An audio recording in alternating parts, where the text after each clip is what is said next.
This is Pauline Jennings, and you're listening to Musician Talk.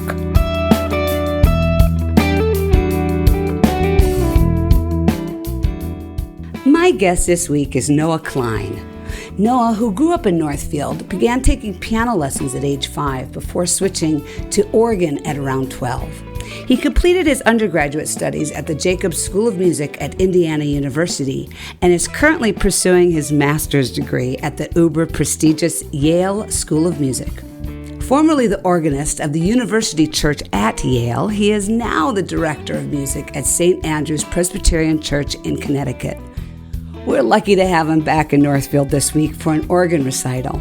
More details on that and Noah's musical life coming up. It's time to talk with Noah Klein.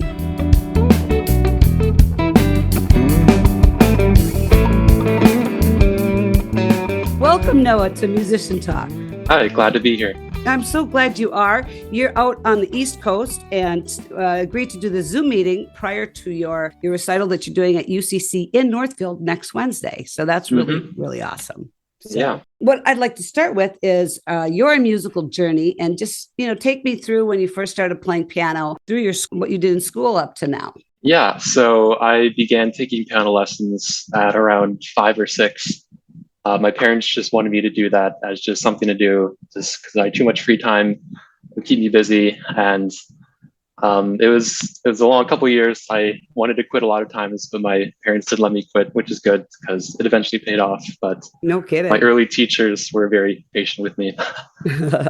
So I kept on with that, and in high school, or in middle school and high school, I was in bands, and then high school in choir, which really helped expose me to a lot more different kinds of music and really encouraged me to pursue music more. And then I eventually started taking organ lessons around 11, I think, because my dad is the pastor at Trinity Lutheran Church in town. So I grew up hearing organ music a lot in church, and I thought it'd be an interesting instrument to pursue. It's like a piano, but a bigger piano with more sounds and more keyboards. So that just seemed like a very fun instrument to play. And my first teacher, Richard Coleman, who is a retired pastor and organist in town, he was my first teacher, and he began my journey playing the organ. I also took some lessons from various St. Olaf students who would teach me as part of their curriculum and getting better at teaching.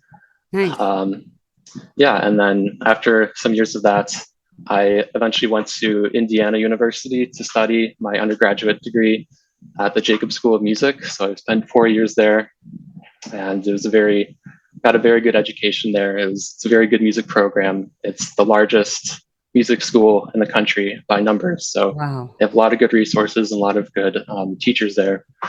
And then after I graduated, I came here to Yale, and I already finished 1 year of my master's program, and I'll complete my second year this year. So wow. Well, congratulations. Wow, that's impressive. Very impressive. So did you take piano lessons from teachers in town in Northfield? Yeah, so I had a couple. My first was Lori Ramig, but I also took lessons from Dwayne Wee in town, who's a notable piano teacher. Just a couple blocks down from me. I know both the Wees. They're so wonderful. And I can see Dwayne being very patient, a very, very patient teacher. Yeah, he really was. But so I've taken a lot of, had a lot of local teachers. So that was very nice to have. Northfield has so much of a good musical community. So that's a blessing for sure. No kidding. That's why I'm able to do this show, because there's so many musicians in this town. I mean, I interview people like you from outside of town, but kind of keep it more local for interviewing people from Northfield or having gigs in Northfield or living in Northfield currently. So you started taking organ at 11. Now, when you were taking just piano lessons, you said the first couple of years were tough because you had to quit and your parents didn't let you. And good for them. And so how did you feel about organ when you first started that? Because that seems like a whole nother step of complication. I mean, it is a lot of people, they start with piano and then they move to organ, and it is pretty intimidating when you first get to it. There's 2 or more keyboards, and there's a whole pedal board you play with your feet. There's all these buttons on either side of you, and you're not even sure what they mean. So it's a lot of getting used to the lingo and kind of the nomenclature and, getting the feel for the instrument. But I mean, this with time, you get more comfortable with the instrument and you can really realize how to use all of its different sounds to produce, a good musical effect. So it's just take a lot of trial and error to figure out how to maneuver around. But once you get the hang of it, it's very fun to play. And we'll talk more about that in detail because I don't know much about organ, and I think a lot of people don't. We know what the hands do, kind of, but all the buttons. So we'll get a little tutorial on that. But were you from the beginning when you started organ? Did you feel like it was a fit? Not quite at first. Obviously there's a learning curve, but I think after the first couple of years, I gravitated more toward the organ rather than the piano because, well, organ is just a lot less competitive, circle for one, but also I just like the repertoire, the music for the organ, and also the different sounds, and also the aspect of every organ is different. Like every piano is pretty standardized, but every organ is very unique, and it's there's different builders, and there's no really standardization. So each organ kind of has its own personality that makes it distinct. I kind of like that aspect. Yeah, that's really cool. I never even thought of that. Intrinsically, because you go to different churches and you see that the organs are all very, very different. But to really think about playing them, that it's a different animal every time you sit down to play an organ, I bet. Yeah, even if two organs are similar, the space affects the sound a lot too. So even if you have the same instrument in a different space, the space is half the instrument, they say. So even that affects it. So cool. So when you were growing up in high school and in college, what kind of performance opportunities did you have? And were they all on organ, or did you perform on piano as well? Not as much piano now, but yeah, mostly just organ. I was asked to do, a couple, even just this past year, the small church out here in Connecticut wanted me to give a recital on their organ. It's a very small church kind of out in the country, but they're celebrating the 60th anniversary of their small humble pipe organ, but they were very proud of it. So they asked me to do a recital to kind of showcase it, which was very nice. That is very cool. Yeah. I've accompanied some people for their recitals. I did a organ and French horn collaboration for this kids recital in undergrad, which is very interesting. I never thought of those two instruments going together, but but then I won the Great Lakes Regional Young Organist Competition in the summer of 2019. So that's got me gigs in Columbus, Ohio and Grand Rapids, Michigan. So those are fun recitals to do too. So pretty much when you're an organ player, you play that type of organ. It's pretty much your gigs are recitals, it sounds like. Yeah. Recitals or churches. Or if you're playing recital series. Mm-hmm. Got it. All right. And now you have a gig as a director of music at a church in Connecticut? Yeah. Mm-hmm. And when did you get that job? I got it this past summer. I won't start till next month, but that's so exciting. There's a lot of churches out there that need organists, so it's never too hard to find some sort of church job somewhere.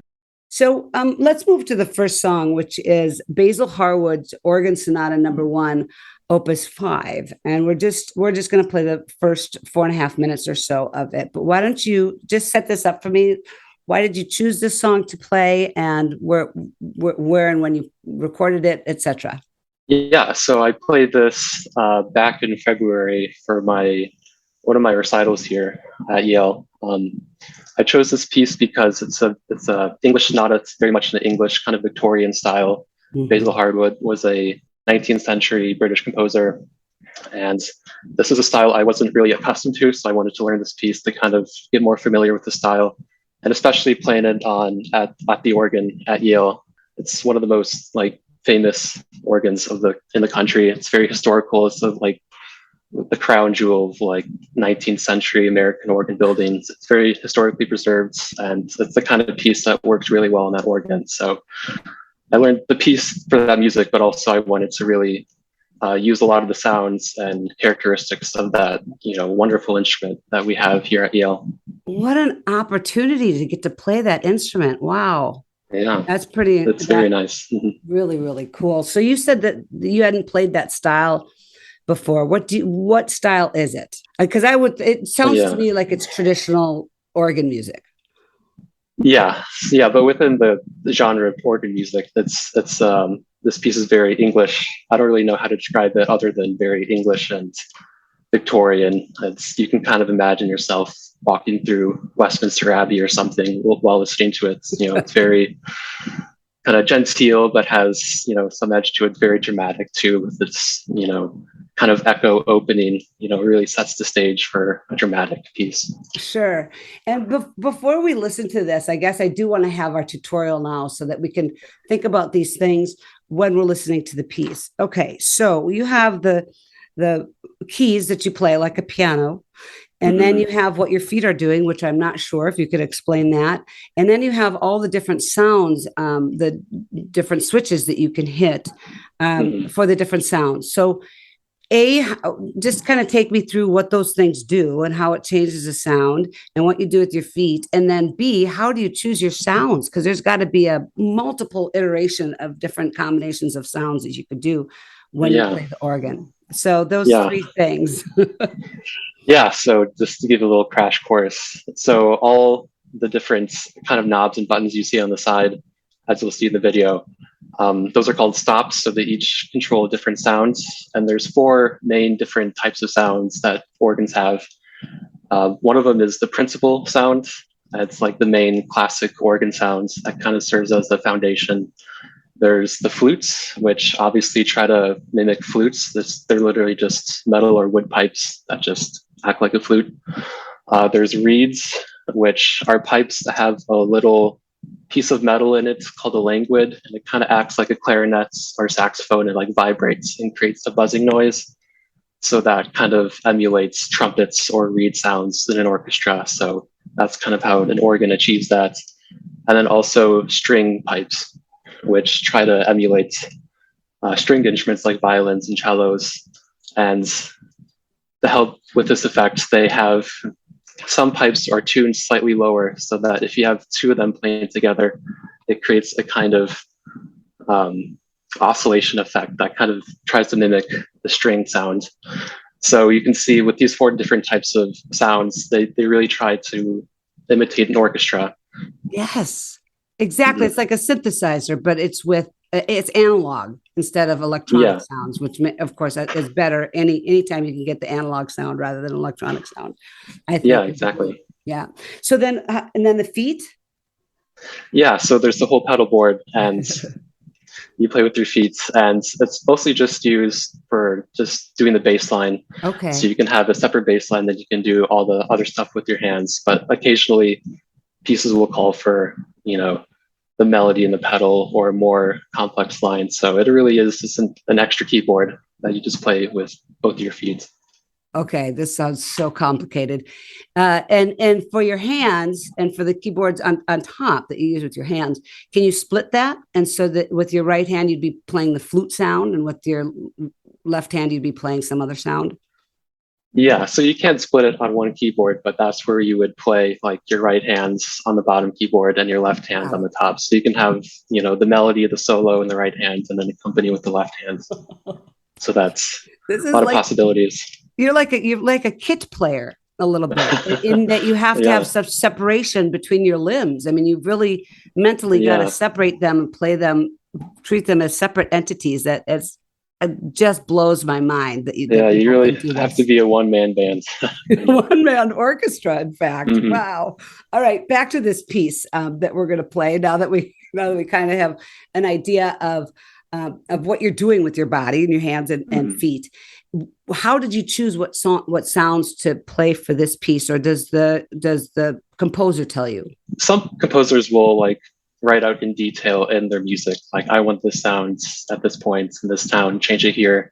But a lot of composers, especially Basil Harwood in this piece, he gives little to no indication about what specific sounds he wants. Those pieces you have to know the style, you have to know the tradition. So there's a English way of registering what sounds to use, the French way, that's an American way. And ultimately it's left up to the performer, but there's a kind of tradition of, what you should do. And then obviously use your ear to hear what sounds good in the space and on the instrument. But obviously with the help of my teachers and professors, they're teaching me how to have a more nuanced and more interesting way of registering. But yeah, it's a lot of options, and it can be kind of exhaustive sometimes, which sound I want. But that's kind of what makes it interesting too. When you're learning a new piece, you must experiment. Yeah, I mean, you kind of know just from doing a lot of pieces and registering different organs, like what kind of works. But yeah, each organ is different, as I said. So, whenever I get to a new organ, I spend like the first hour or so just experimenting with all the different stops and see how the sounds blend together and which ones work well and which ones don't work well. So you kind of have to get acquainted with the instrument first to really know what's going to work. So you got to get to the gig early. That's for sure. Yeah. Practice time is very important. Yeah. All right. So what were your challenges with learning this piece for this recital? Well, the registration, obviously, first, because there was no indication. So I had to come up with a lot of it just on my own. But also just this kind of style of piece, being English and dramatic. There's a lot of like musical aspects that I learned from this piece, from like the soft kind of the swelling crescendo of the beginning of like musical timing and pulling back in rubato and playing with time to have a more dramatic effect. I think I learned a lot from that. And it is very dramatic. So let's take a listen to Noah Klein playing organ for a recital at Yale back in February. Mm-hmm. Here it is. The piece is written by Basil Harwood.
This is Pauline Jennings, and you're listening to Musician Talk. You just heard my guest today, Noah Klein, play a portion of the Basil Harwood Organ Sonata No. 1, Opus 5, recorded in February at his recital at Yale University. So, like we said right before we played this, it's dramatic, and I love how you can both hear the really big sound of the organ, the very dramatic in that way, and then also very tender part, and that brings its own drama, of course, and really beautifully done. Wow. Thank you. Wow. Sounds like, anyway, there's some very technically difficult parts in that piece. Yeah. Wow. Okay, so how about the future? What is your, right now you're got a job as the director of music, and it's a new job, and you're going to stay at that and all that, but if you look into the future, what's your dream job as an organist? Yeah, that's a good question. I've been thinking about that a lot too, but I mean, honestly, just anything that pays for me to keep playing organ. So, I mean, in most cases, most organists, they get their regular career from being a director of music at a church. And, I would like to be one of those at like a large church, or even just, just playing the organ at a church. I think that'd be good. But there's also a good opportunity for teaching at a university. That would be good. But also just I could, a lot of organists have private studios of teaching. So I think that might be an avenue I would explore more, having some students and getting more with that. So this is pretty much in the classical realm, I would say. Have you thought about doing any other kind of music? Let's say playing Hammond organ in a band. Has that ever come across your plate? I haven't had too much experience with the Hammond. We've had a couple lessons here at Yale for one of our classes, but yeah, the Hammond is a very different. It's called an organ, but it's like a very different beast compared to a traditional organ. So right. It's a very fun instrument to play, but there's just a lot. There's a whole history and tradition of the Hammond playing that I haven't been acquainted to. So I feel like I would have to learn more about that before I would play with any kind of band or anything. But it's a very fun instrument to play, and I want to play more of it in the future. Yeah. I mean, I think that to branch out from just the classical, of course, this is my bias talking because I'm not classically trained at all for anything. But, to stretch the genre of what you're doing. And I guess really that takes playing a different kind of organ, because you can't tote an organ with you to gigs. Right. Yeah, that's the downside. Speaking of that, what we were just talking about and opening yourself up to different genres, when I was looking for quotes for this week for you, and I was looking at famous organ players to see if they had anything interesting to say, I came across the name of a jazz organist, and I'm sorry I didn't write the name down, but I found that fascinating that there's people who play jazz on your traditional church organ. Is that anything that you studied? Yeah, so even one of the pieces I'll be playing this Wednesday at my recital, it's a piece by William Bolcom, Amazing Grace, from his Gospel Preludes. And it's a whole collection of pieces that are very much written in a very jazzy style. So it's almost as if he like transplanted like Hammond's organ, playing to the traditional church organ. So cool. I'm playing one of and those pieces are really fun to play. Like I learned that piece a couple years ago, and I learned a lot just from playing that like very jazzy kind of contemporary piece, because it taught me a lot about rhythm that I don't get from a lot of classical repertoire. So that's an avenue I really want to explore more. I'm currently learning some more Bolcom like jazz pieces, so awesome. I want to kind of branch out into those genres you wouldn't typically hear on a church organ. So I'm really interested by that. Definitely push those boundaries. Why not? I mean, you're the right age to be doing that kind of thing. I mean, not exactly. That us old people can't do that either, but so let's turn to our quote of the week. And this is actually from, it's just a little passage from Jules Verne's 20,000 Leagues Under the Sea. So I thought that was pretty cool that he's talking about the organ. At that moment, I heard the vague chords of the organ, a sad harmony under an indefinable melody, veritable wails of a soul that wished to break all terrestrial ties. I listened with all my senses, hardly breathing, plunged like Captain Nemo in one of those musical ecstasies which took him beyond the limits of this world. That's a pretty great quote. Yeah, it's very dramatic. Very dramatic quote, and for a very dramatic instrument. So when you first read that quote, what came to your mind? He kind of imbues in the organ a very kind of mystical, magical quality. Yes. Which, I think kind of makes sense because, the organ historically has been really tied to the church, very sacred space. So I think a lot of people view it as a very kind of intimidating, righteous instrument. Righteous, but nice. Yeah. And it is also the king of instruments. It's a very, grand instrument. It can really make the whole room shake, which not a lot of instruments can do. Right. And yeah, I think it really speaks to, how people see the organ as a very it can be a very loud, intimidating character, but also can have very soft moments. It can be very loud, but it can be very soft and genteel and have very nice melodies. So it's an instrument of contrasts, and I think it's captured well in this quote. I agree. And I also think back to before there was amplified sound. You go into a church, which usually had a lot of really great acoustics. And I can imagine the power of that organ, where if you see it, bands or groups or whatever, because they're not amplified, you got to get pretty close to hear them. I mean, if it's a big group, of course, they're going to have more volume. But stepping into a church and hearing an organ with all the different sounds, sounding like a full orchestra and filling the whole space has got to have been a kind of a very spiritual experience in my mind. Yeah. Yeah. Especially when you take into account the organ for a lot of history has been the most complex, like mechanical machine besides a watch, that humans could build. So it's a very, complex machine. And all these, small town churches in 16th century Europe, they would go and hear the organ, and it would just be very, they couldn't hear that anywhere else. Right. And even in terms of like organ construction, like there's a lot of parallels between how organs are built and like the human body. There's a lot of symmetry. The pipes have the languid, like we have the tongue. We talk about the speech of the pipe. So I feel, when we build these big instruments, we kind of, imbue our own kind of humanness to it. It's very much a product of, what we want to hear. And I think that says a lot about it. It does. The complexity of it rose above probably everything else, like you said, except for maybe the watch mechanics. That's really interesting.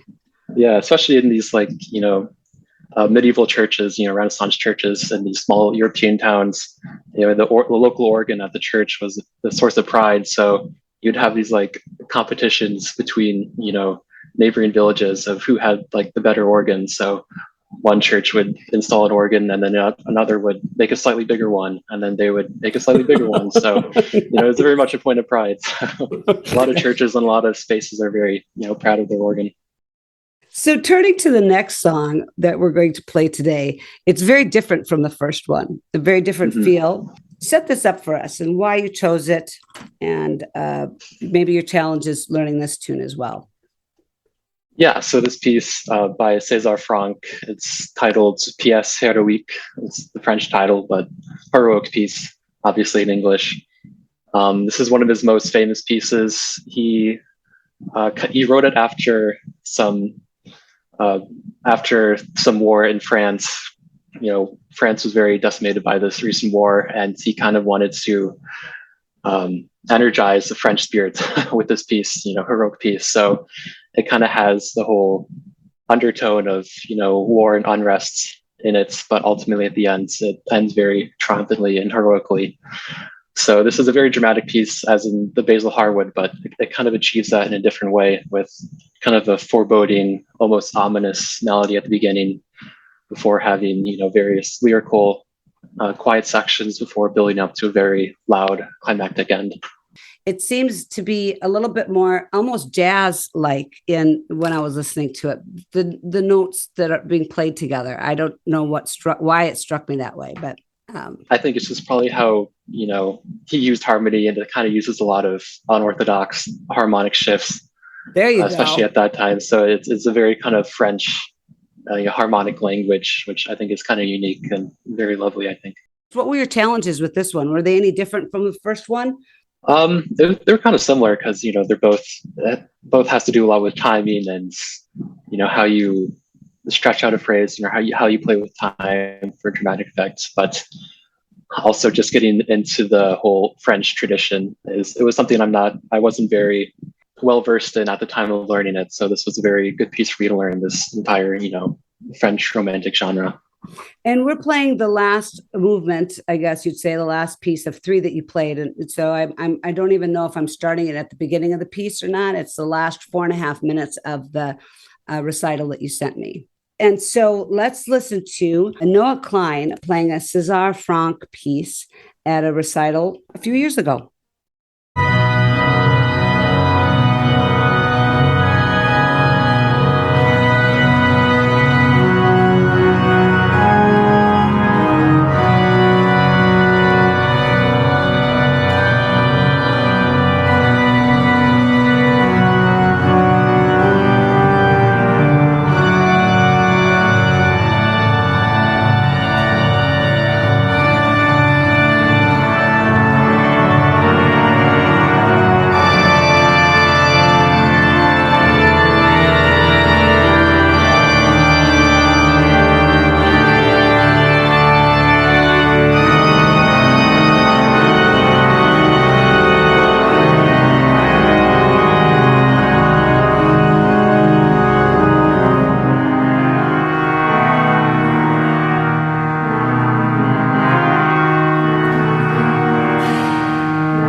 This is Musician Talk, and I'm your host, Pauline Jennings. My guest today is Noah Klein, organist extraordinaire. You just heard him play a portion of a César Franck piece at a recital a few years ago. All right, so we're at the portion of the show that is best gig, worst gig. And so most of your gigs have been recitals or playing at church. So do you have any stories for us? Yeah, I don't know if I would say there's been a lot of like worst gigs because, these are all the churches that invite me and they're all very nice.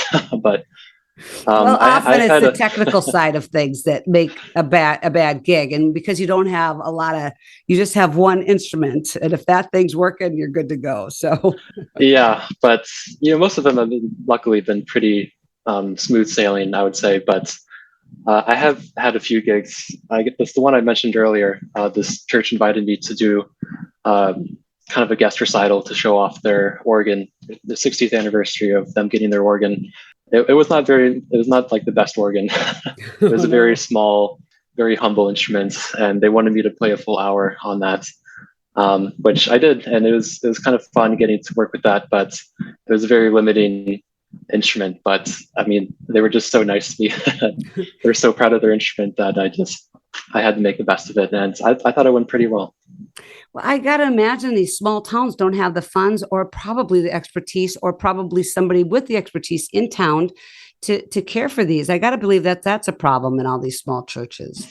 So definitely a lot of churches have, old decrepit organs, but I think what a lot of churches are doing now is getting digital organs, which eliminates the need for any tuning, and you can have a lot of different sample sounds to use. So I think that's a good alternative that more people are turning to.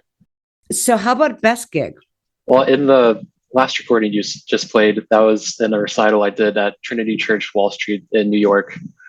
And that was a very fun gig to play because that was my first time being in New York City. And I was invited to play along with one other person from Indiana University, another pipe organist. We were invited to play in this series, which showcases organ students from conservatories across the country. So that was a very great opportunity for me to kind of show my skills with that and do a New York City gig. So that was very fun, see the sights and everything. So what an honor to be asked to do that as well. Wow. Yeah. So that was a very, probably one of my better gigs, I would say. What was this organ like? Was it massive or? Well, it's St. Paul or Trinity Church, Wall Street, I should say. They have two spaces. So the big space, the big organ, that was under repair. So we couldn't play there. So we had to play in their smaller chapel. But even then, that chapel was, quite large nice compared to what I'm used to. But it was just a very nice instrument and also very nice space. You had good acoustics. So especially at the ending of the piece that you just played, where it gets very loud and dramatic. It's very fun hearing it in that space. And I think that organ handled it really well. I got to imagine being in a space for those recitals must have been overwhelming at some points. Just listening to that and how it fills, that sound must just fill your whole body. That's really, really cool. So let's talk about this gig that's coming up in Northfield that you're flying in for, I assume, here coming up pretty soon, because it's on Wednesday at 12:15 at UCC in Northfield, and it's a free concert or a free recital. Yep. Why and how did you get this recital set up? Well, the person who runs the series for the past 15 years, Richard Coleman, he was my first organ teacher. So once he he loves inviting me back, a former student. So I think this is my 5th time, I believe, coming back to play for this. So it's always a treat to playing for the home crowd. Yes, that is really, really cool. So I encourage all of you listening to get over there if you can on Wednesday at 12:15 at UCC to hear Noah play his instrument live, which is really the place to hear organ music is in the church. So thank you so much for taking time out of your busy schedule, Noah, to Zoom meet with me so we could get a chance to talk before your recital. It's just awesome. And we learned so much about the organ today. Yeah. Thanks so much for having me. And I'm glad I can put the good word out there for the organ. So. Awesome. All right. Well, thank you again and take care. Yeah, thank you. Take care. Bye-bye. Many thanks to Noah for sharing his musical journey and his talents with us today. Thanks always to Wendy Nordquist and to you for listening to Musician Talk on the One, KYMN. Have an incredible day.